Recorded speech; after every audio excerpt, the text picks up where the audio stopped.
world, a world to which we have no access, but it's there, always watching us. The Dead Man of the Mountain, based on Kamado's experience. When I was 14, I had the misfortune to surround myself with friends who weren't the best influences. My best friend at the time, who was older than me, had problems with substances. We do not. We knew each other in high school and used to spend a lot of time together. I even stayed at his house for sleepovers. She lived in a dangerous area near a river and a mountain that had a dark reputation. It was said that they threw remains of witchcraft, corpses and other things there.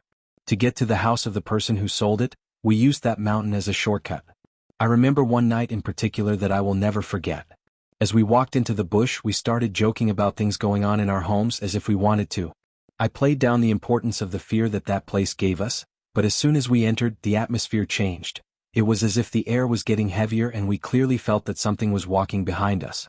I wanted to go back, but my friend, brave or maybe too confident, stood behind me to protect me and keep moving forward. We walked faster, trying to ignore the chill that ran through our bodies. Suddenly, I heard my friend falling to the ground. She began to scream in desperation, saying that she had felt as if something had happened. I would have gone through it. It wasn't physical, I swore to myself. Then it was as if something touched my soul. Terrified, we ran out of the bush and arrived at the house of the lady who sold substances to my friend. That lady had a bad reputation not only for selling but also because she did Santeria. From the moment we walked through his door, he stared at us and said, "They have a dead man stuck to them."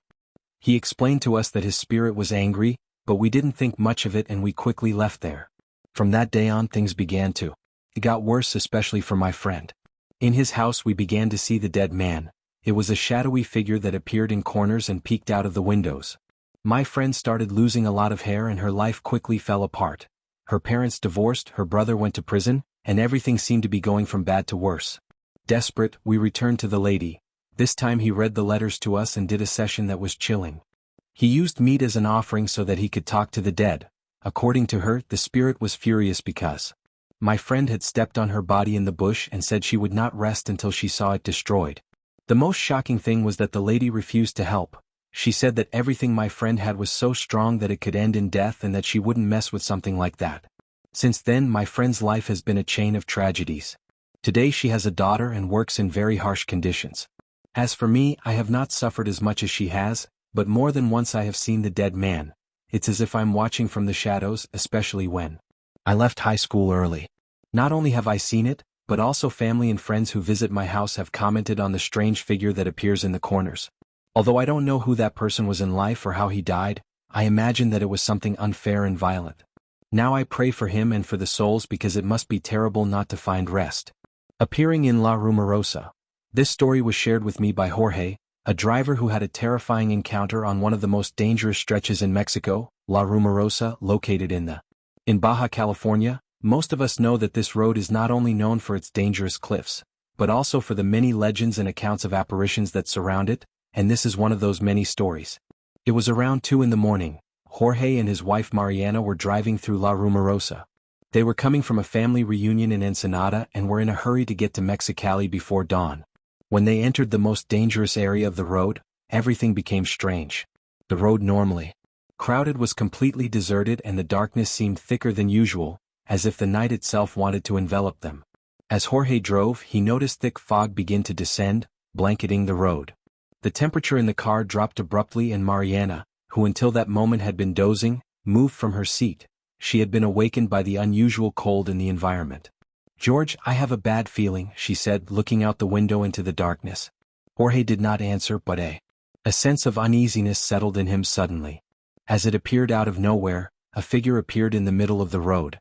Jorge braked hard with his tires screeching against the asphalt.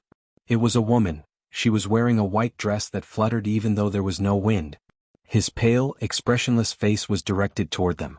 Jorge and Mariana were paralyzed, unable to take their eyes off that apparition. Before he could react, the woman disappeared into the fog, vanishing as if she had never been there. Silence in the car was deafening and Jorge and Mariana looked at each other trying to find some logical explanation. But of course they knew that in La Rumorosa the logical does not always have a place. Jorge decided to keep going, trying to leave that disturbing sight behind, but the road had other plans. He says that the fog became more tense at one point and the shadows around him seemed to come to life. It seemed that they were moving between the rocks and bushes. That's when the car's radio, which was turned off, began to emit a static sound, followed by a distorted melody. It was an old bolero, one that Jorge recognized immediately. His grandmother used to sing that song, but there was something strange about it, a kind of macabre echo that made Jorge's skin crawl. He tried to turn off the radio, but the music persisted. It was echoing in the air as if the road itself was singing. Mariana began to cry and her body trembled with fear. Jorge, desperate to get out of that nightmare, accelerated. The curves of the road seemed more pronounced and dangerous, as if they were trying to catch them. And then, in the semi-darkness, Jorge saw something that left him by the side of the road. Several figures stood in the fog. They were men, women, and children, all dressed in white, all with the same expressionless face as the woman he had seen before. They stared at them as they passed by with dark, empty eyes.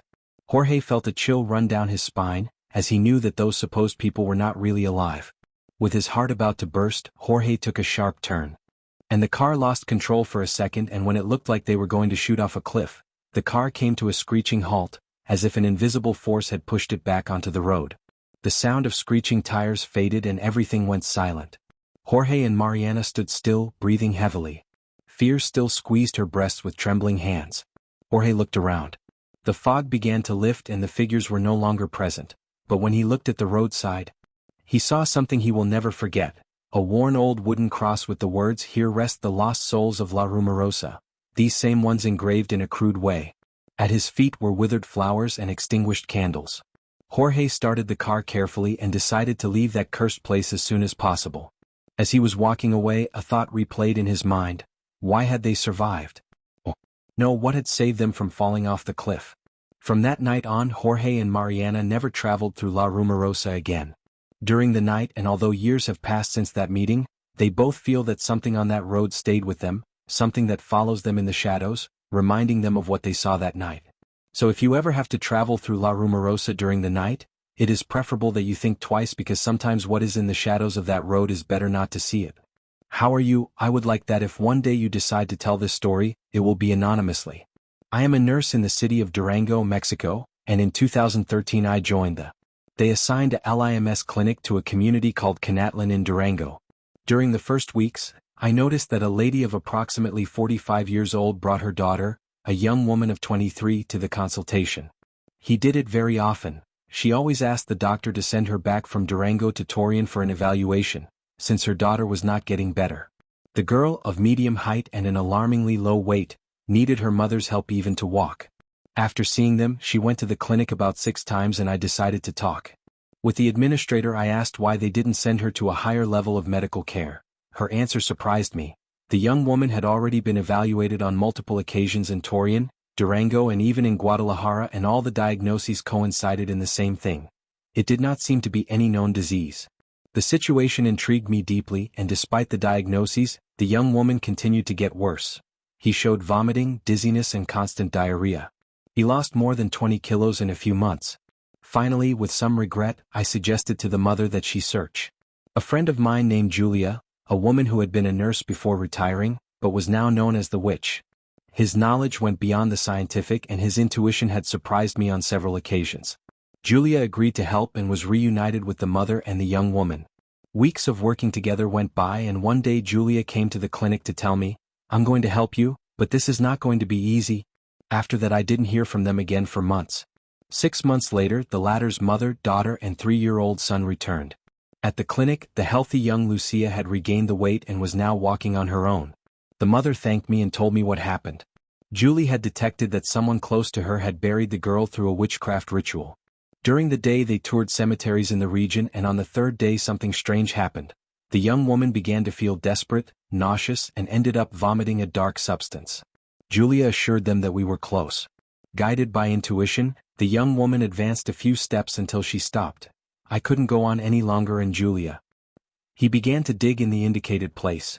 What she took out was a rag doll made from the remains of a dress that the young woman had lost months ago. Julia explained that she had to burn it by a river and face what would come next during the ritual. As the doll burned, the fire formed a woman's face that they couldn't recognize. Julia warned that the following Friday was the most critical moment. That day, following his instructions, the young woman walked through the village until she stopped in front of a house with a trembling voice. She said, "It's here, but it can't be. It was the house of her best friend of all her life, the one who had been taking care of her during the illness and assisted her in the most vulnerable moments. The mother firmly told him, "I always knew, I envied you since you got married and had your child." Julia proposed one last ritual. A black vow had to be made. The young woman, her mother, her husband and her son had to hold him while they faced with words all the damage that this woman had caused them. Insults, complaints and questions filled the air until, finally, they threw the bow into the fire along with all the herbs that wrapped the doll. The result was surprising. The young woman healed completely and her husband got a better contract, and this made her spend more time with the family. On the other hand, the friend secluded herself in her house. How do you get over the fact that your witchcraft had been returned? In a few months she began to deteriorate, showing the same symptoms that the young woman had suffered, until she finally died. It is a story that I cannot forget. The mother and daughter told me all this in detail. Grateful for the advice I had given them. Since then, I firmly believe that there are things that science cannot explain, but that does not mean that they are not real. May God take care of them wherever they are.